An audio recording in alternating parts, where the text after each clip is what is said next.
বংশ বৰতাল আয়তীৰ উৰুলিৰ পবিত্ৰ ধ্বনিৰ মাজত নতুন নামাকৰণেৰে ৰাইজে শুভ উদ্বোধন কৰিলে এটা গ্ৰাম্য পথ।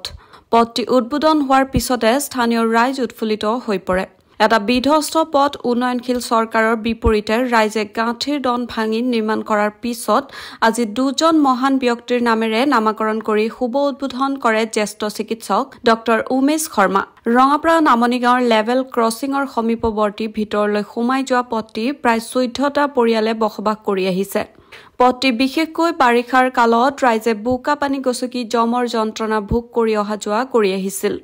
ৰাজ্য চৰকাৰলৈ আশা নকৰি যোৱা এপ্ৰিল মাহত ৰাইজে প্ৰায় 35,000 টকাৰ শিল বালি ছটিয়াই পথটি মেৰামতি কৰি লৈছিল। উক্ত পথটি আজি স্থানীয় বাসিন্দাসকলে বিষ্ণুজ্যোতি নামেৰে নামাকৰণ কৰে। সমাজকৰ্মী কিশোৰ নাথে আঁত ধৰা শুভ উদ্বোধনী অনুষ্ঠানটি গাঁওখনৰ বয়োজ্যেষ্ঠ নাগৰিক গোবিন্দ দাস, নগেন বসুমতাৰী আৰু ৰঙাপাৰা প্ৰেছ ক্লাবৰ সভাপতি পংকজ নাথ উপস্থিত থাকে।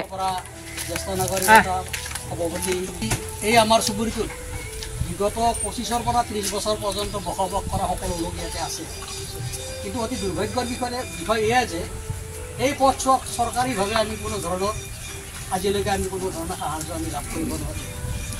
চৰকাৰ আহিল, চৰকাৰ গ'ল, সকলে আমাৰ ফালে অৱহেলিত আৰু পিছিৰি থাকিলে। আমাৰ এই নতুন বিষ্ণুজ্যোতি পথ নামৰ যিটো পথ নামকৰণ কৰিলোঁ, তাত আহি আমাক আপুনি যিখিনি সহায় সহযোগিতা আগবঢ়ালে তাৰ বাবে আপোনাক বিশেষ ধন্যবাদ জনাইছোঁ। বিগত প্ৰায় 25-30 বছৰ ধৰি আমাৰ এই অঞ্চলত ৰাইজে বসবাস কৰিছিল আৰু এতিয়া এই পৰিয়ালৰ সংখ্যা প্ৰায় 15 ঘৰ হৈছেগৈ। গতিকে এই বিগত 20-25 বছৰ ধৰি আমি ইয়াত চৰকাৰৰ ফালৰ পৰা কোনো ধৰণৰ সহায় সহযোগিতা পোৱা নাই। ৰাস্তা নিৰ্মাণৰ ক্ষেত্ৰতে হওক, ইলেক্ট্ৰিচিটি যোগান ধৰাৰ ক্ষেত্ৰতে হওক বা ড্ৰেইন নলা নৰ্দমাৰ ক্ষেত্ৰতে হওক, আমি ইয়াত ইলেক্ট্ৰিফিকেশ্যনৰ যিখিনি যাৱতীয় কাম কাজ লাগে আমি নিজে সকলে গাঁঠিৰ ধনেৰে আমি ইয়াত খৰচ বয় কৰি আমি আমাৰ এই ইলেক্ট্ৰিচিটি ল'বলৈ আমি সক্ষম হৈছোঁ। ইয়াত যিখিনি ৰাস্তা পথ আছে এই ৰাস্তা পথৰ মেৰামতিৰ কাৰণেই হওক নাইবা পকীকৰণৰ ক্ষেত্ৰতে হওক চৰকাৰক আমি বহুবাৰ অন্যায় নিবেদন কৰিও আমি কোনো ধৰণৰ সহায় সাহায্য লাভ কৰা নাই।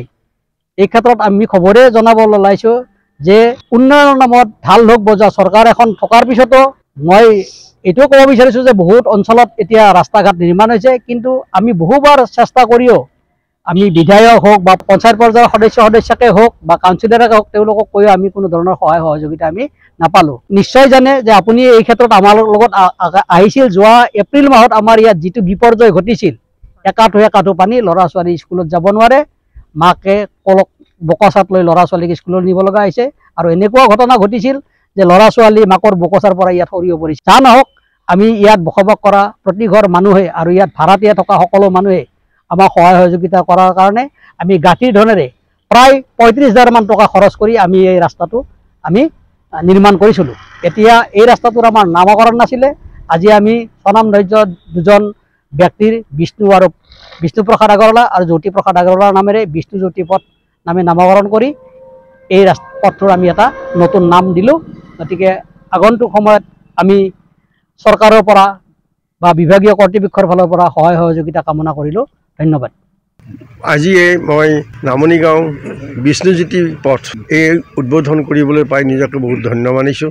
এই অঞ্চলবাসী ৰাইজত 14-15 ঘৰ মানুহৰ বাস। ইয়াত সকলোৱে লগ লাগি এই পথছোৱা বহু দিনৰ পৰা পৰিত্যক্ত হৈ আছিলে, তাক উদ্বোধন কৰি নিজৰ এই অঞ্চলৰ সকলো ৰাইজৰ সুবিধাৰ কাৰণে ল'ৰা ছোৱালী নিৰ্বিশেষে সকলোৰে সুবিধাৰ কাৰণে যত্ন কৰি অঞ্চলবাসী ৰাইজে নিজৰ ধনেৰে আগবাঢ়িছে।